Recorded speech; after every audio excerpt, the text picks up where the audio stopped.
Welcome friends. इन्वेस्टोलॉजी के इस brand new video में आप सबका स्वागत है। मेरा नाम है निशिकांत और आप देख रहे हैं इन्वेस्टोलॉजी। यहाँ पर होती है इन्वेस्टमेंट की बात मेरे साथ। तो आपने आपने इससे पहले की वीडियो में हमने देखा कि म्यूचुअल फंड क्या होता है और ये कैसे वर्क करता है। और आज की वीडियो का हमारा टॉपिक है कि म्यूचुअल फंड के कितने टाइप्स और कैटेगरी होती है।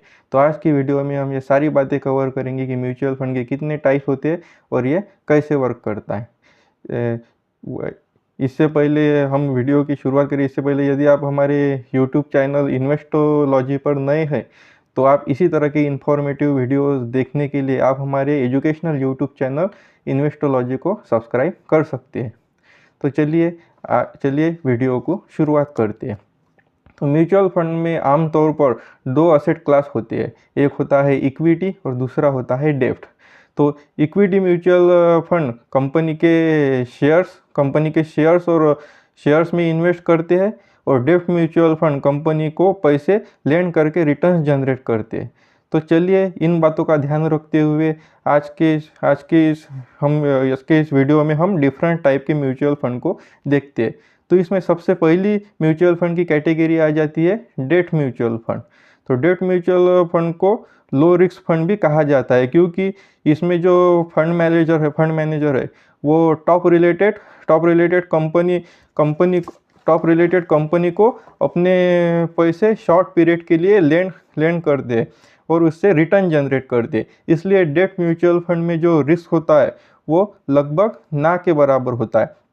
और अगर आप इस फंड में इन्वेस्ट करना चाहते तो आप इस फंड में 1 दिन से लेके 3 सालों तक के लिए इन्वेस्ट कर सकते हैं क्योंकि अक्सर देखा गया है कि इन्वेस्टर 1 दिन से लेके 3 साल के शॉर्ट पीरियड के लिए डेट फंड में अपना पैसा पार्क करके रखते हैं। तो इस कैटेगरी में डेट म्यूचुअल फंड में लगभग 3 टाइप के म्यूचुअल फंड आते हैं। इसमें पहला होता है लिक्विड फंड।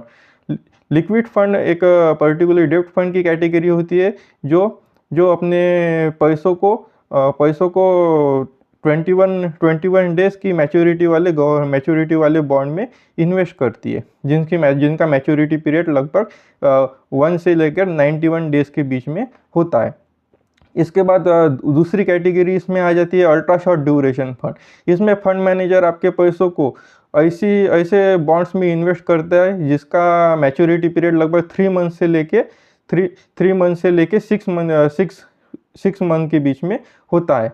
और तीसरी इसमें और कैटेगरी आ जाती है लो ड्यूरेशन फंड। तो लो ड्यूरेशन फंड में आपका फंड मैनेजर आपके पैसों को ऐसी जगह इन्वेस्ट करता है जिनका मैच्योरिटी पीरियड लगभग 6 महीने से लेकर 12 महीने के बीच में होता है। तो इन सभी केस में फंड मैनेजर आपके पैसों को जिन कंपनी में इन्वेस्ट करता है वो कंपनी वाले बॉन्ड की मैच्योरिटी के समय आपका पैसा आपको इंटरेस्ट के साथ वापस कर देते हैं। तो इस तरह से डेब्ट म्यूचुअल फंड में इन्वेस्टमेंट करके हम रिटर्न कमा सकते हैं। लगभग अक्सर देखा गया है कि डेब्ट म्यूचुअल फंड में जो आपका रिटर्न्स है वो लगभग 5% से लेके 8 से 9% के बीच में होता है।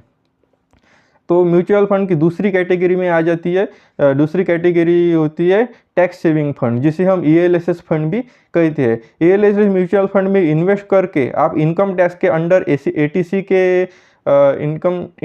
अंडर सेक्शन 80C के अंतर्गत 46,800 रुपीज़ तक टैक्स बचा सकते हैं। टैक्स सेविंग के मामले में दूसरी सेविंग स्कीम यानी कि PPF, NPS, सुकन्या समृद्धि योजना और एनी अदर इंस्ट्रूमेंट के मुकाबले ELSS फंड में जो लॉक इन पीरियड होता है वो काफ़ी कम होता है और इसमें जो हम लोगों को रिटर्न मिलता है वो भी टैक्स इफिशिएंट होता है। ELSS फंड एक प्रकार का मल्टी कैप फंड होता है जो अपने पैसों को हर साइज और हर सेक्टर के कंपनी में इन्वेस्ट करते। तो आपको इस फंड में इन्वेस्ट करके डाइवर्सिफिकेशन भी आपके पोर्टफोलियो को काफ़ी अच्छा मिल जाता है जिससे आपका रिस्क भी काफ़ी हद तक कम हो जाता है। इसी तरह से म्यूचुअल फंड की तीसरी कैटेगरी आ जाती है hybrid mutual fund. Hybrid mutual fund अपने पैसों को इक्विटी और डेब्ट दोनों में इन्वेस्ट करता है। तो अगर आप मॉडरेट इन्वेस्टर है तो आप इस हाइब्रिड म्यूचुअल फंड में इन्वेस्ट कर सकते हैं। ये म्यूचुअल फंड इक्विटी में इन्वेस्ट करके आपको बेहतरीन रिटर्न तो देते ही है, और साथ ही डेब्ट में इन्वेस्ट करके आपका जो रिस्क है वो भी काफ़ी हद तक कम कर देता है।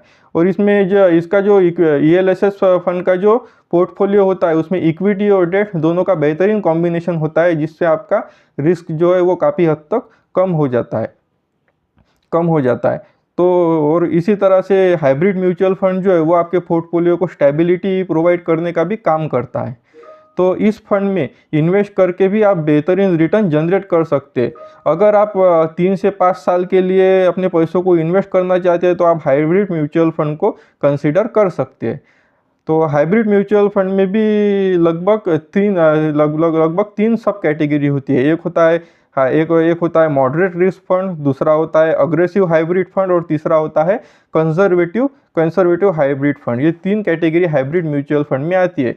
इसमें अग्रेसिव हाइब्रिड फंड में इक्विटी शेयर का एक्सपोजर लगभग 70% से ऊपर होता है, और डेब्ट म्यूचुअल फंड का एक्सपोजर वो 20 से 30% के बीच में होता है। तो अगर आप एक अग्रेसिव इन्वेस्टर है तो आप इस फंड में इन्वेस्ट कर सकते हैं। और इसमें जैसे कि इसके नाम से ही पता चलता है कि एग्रेसिव हाइब्रिड फंड है, तो इसका रिटर्न भी दूसरे हाइब्रिड फंड के मुकाबले थोड़ा सा ज़्यादा होता है। और इसी फंड में दूसरी कैटेगरी आ जाती है मॉडरेट रिस्क हाइब्रिड फंड। तो इस हाइब्रिड म्यूचुअल फंड की कैटेगरी में इक्विटी और डेब्ट का पोर्शन जो है वो लगभग 50-50% के करीब होता है, मतलब सेम होता है। तो अगर आप एक मॉडरेट इन्वेस्टर है तो आप इस फंड में इन्वेस्ट कर सकते हैं। इस फंड में अग्रेसिव हाइब्रिड फंड के मुकाबले रिटर्न थोड़ा सा कम होता है, लेकिन कंजर्वेटिव हाइब्रिड फंड के मुकाबले रिटर्न थोड़ा सा ज़्यादा ही होता है। लेकिन यहाँ पर डेब्ट का पोर्शन ज़्यादा होने की वजह से आपके पोर्टफोलियो को ये स्टेबिलिटी प्रोवाइड करता है। इस फंड में तीसरी कैटेगरी आ जाती है हाइब्रिड म्यूचुअल फंड में तीसरी कैटेगरी आ जाती है conservative hybrid mutual fund. Conservative hybrid mutual fund एक कंजर्वेटिव अप्रोच वाले इन्वेस्टर के लिए बनाया गया है। यहाँ पे जो इक्विटी पोर्टफोलियो का जो पोर्शन होता है वो 20 से लेके 30% के बीच में होता है, और डेब्ट म्यूचुअल फंड का जो पोर्शन होता है वो 70% से ऊपर होता है। तो यहाँ पर आपका जो पोर्टफोलियो है वो काफ़ी स्टेबल होता है, और यहाँ पे रिस्क यहाँ पे जो रिस्क होता है वो अग्रेसिव म्यूचुअल फंड और मॉडरेट हाइब्रिड फंड के मुकाबले काफ़ी हद तक कम होता है। तो अगर आप एक कंजर्वेटिव अप्रोच वाले इन्वेस्टर है तो आप इस म्यूचुअल फंड को कंसीडर कर सकते हैं। तो इसके बाद म्यूचुअल फंड की चौथा टाइप आ जाता है वो होता है pure equity fund. Pure equity mutual fund में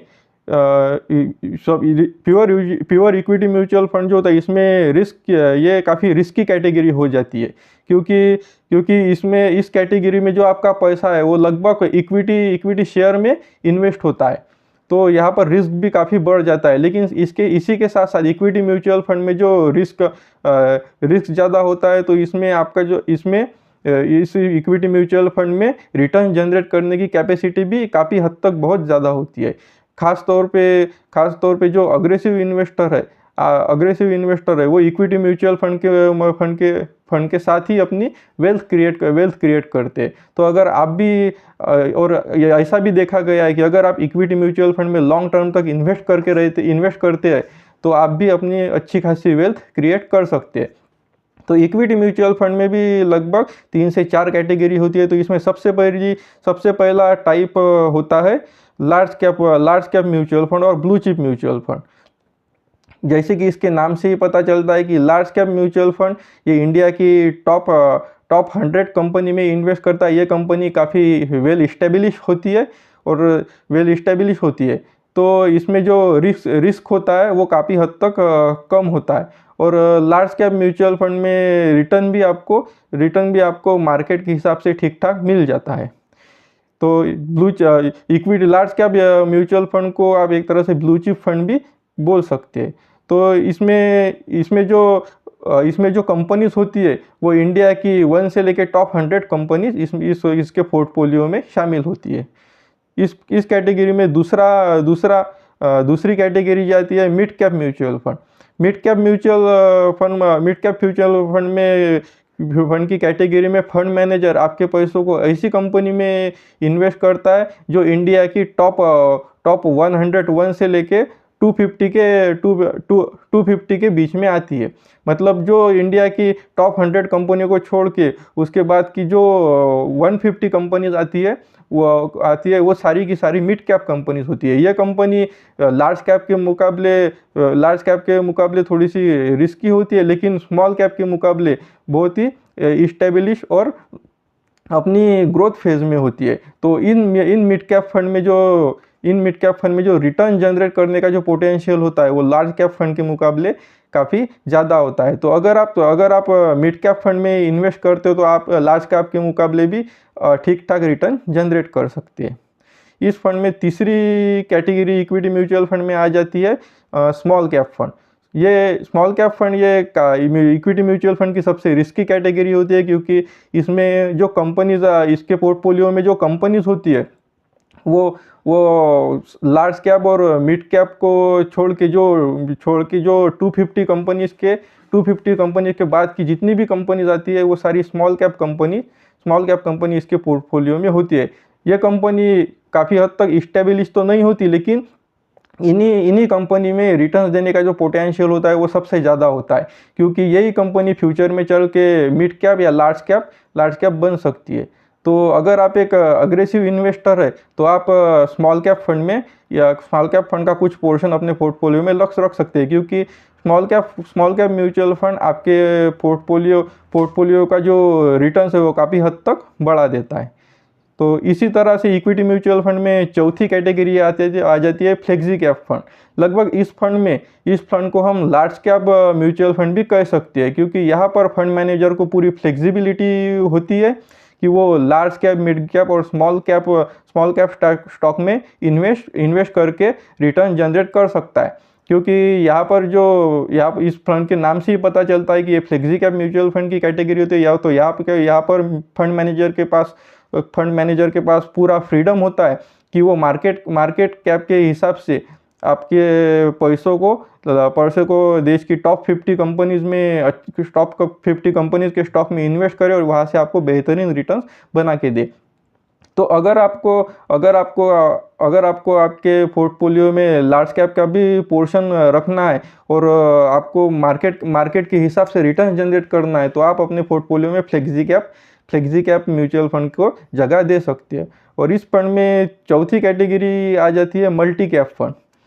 मल्टी कैप फंड ये इक्विटी म्यूचुअल फंड की काफ़ी बेहतरीन कैटेगरी होती है, क्योंकि सेबी की गाइडलाइंस के हिसाब से मल्टी कैप फंड में फंड मैनेजर आपके पैसों को लार्ज कैप, मिड कैप और स्मॉल कैप इन तीनों कंपनी के शेयर्स में आपके पैसों को इन्वेस्ट करता है। इसमें लगभग आपको स्मॉल कैप, मिड कैप और लार्ज कैप तीनों कंपनी का एक्सपोजर काफ़ी हद तक मिल जाता है। तो अगर आप एक ऐसे इन्वेस्टर है कि आपको सिर्फ एक ही म्यूचुअल फंड में इन्वेस्ट करना है और आपको सारे के सारे मार्केट कैप का, मतलब स्मॉल कैप, मिड कैप और लार्ज कैप में भी आपको एक साथ इन्वेस्ट करना है, तो आप एक मल्टी कैप फंड कंसीडर कर सकते हैं। इस मल्टी कैप फंड में जो रिटर्न्स का जो पोटेंशियल होता है वो लार्ज कैप के मुकाबले तो ज़्यादा ही होता है। और इसमें आपको एक ही म्यूचुअल फंड में लार्ज कैप, मिड कैप और स्मॉल कैप तीनों कंपनीज का अलोकेशन अच्छा खासा मिल जाता है। तो आप अगर ऐसे इन्वेस्टर है कि आपको अगर सिर्फ अपने पोर्टफोलियो में एक ही फंड रखना है, तो आप मल्टी कैप फंड कंसीडर कर सकते हैं। इस फंड में इक्विटी म्यूचुअल फंड में आखिरी कैटेगरी होती है सेक्टोरल फंड। ये म्यूचुअल फंड की कैटेगरी काफ़ी रिस्की होती है, क्योंकि इस म्यूचुअल फंड का ये म्यूचुअल फंड जो है उसका जो रिटर्न है वो एक पर्टिकुलर सेक्टर पर डिपेंड होता है। और और अगर आपको पता ही होगा कि इंडिया में इंडियन स्टॉक मार्केट में अभी तक जो जो जो मतलब पर्टिकुलर सेक्टर है वो किसी किसी टाइम में किसी सेक्टर कोई सेक्टर अच्छा करता है और किसी टाइम में कोई सेक्टर अच्छा करता है। तो अगर आपका आप अगर किसी सेक्टोरल फंड में इन्वेस्ट करते हो और अगर वहाँ पर आप वो सेक्टर पर्टिकुलर सेक्टर अगर अच्छा ग्रो करता है तो आपको आपको आपके पोर्टफोलियो में अच्छा रिटर्न मिलता है। लेकिन अगर वो पर्टिकुलर जो सेक्टर है वो अगर काफ़ी बेकार परफॉर्म करता है तो आपका जो म्यूचुअल फंड का जो रिटर्न है वो काफ़ी बहुत हद तक इम्पैक्ट होता है। तो यदि आप एक रिस्की अग्रेसिव इन्वेस्टर है और आपको अगर कॉन्फिडेंस है कि फ्यूचर में चलकर जो जो सेक्टर है जैसे कि फाइनेंशियल सेक्टर या आईटी सेक्टर हो गया या ऑटोमोबाइल सेक्टर हो गया वो फ्यूचर में ग्रो करेगा ही करेगा, तो आप अपने पोर्टफोलियो में एक सेक्टोरल फंड को जगह दे सकते हैं। तो फ्रेंड्स, इस वीडियो में फ़िलहाल इतना ही। और अगर आप ये हमारे यूट्यूब चैनल पर नए हैं तो आप हमारे एजुकेशनल यूट्यूब चैनल इन्वेस्टोलॉजी को सब्सक्राइब, लाइक और शेयर कर सकते हो। और अगर आपको ये इन्फॉर्मेशन ठीक लगे तो आप हमारे चैनल को लाइक भी कर सकते हैं। और फ्रेंड्स, अगर आपको इन्वेस्टमेंट से रिलेटेड कोई क्वेरीज है तो आप हमारे कमेंट बॉक्स में क्वेरी भी जनरेट कर सकते। तो इस वीडियो में फ़िलहाल इतना ही। मुझे दीजिए इजाज़त। जय हिंद, जय भारत।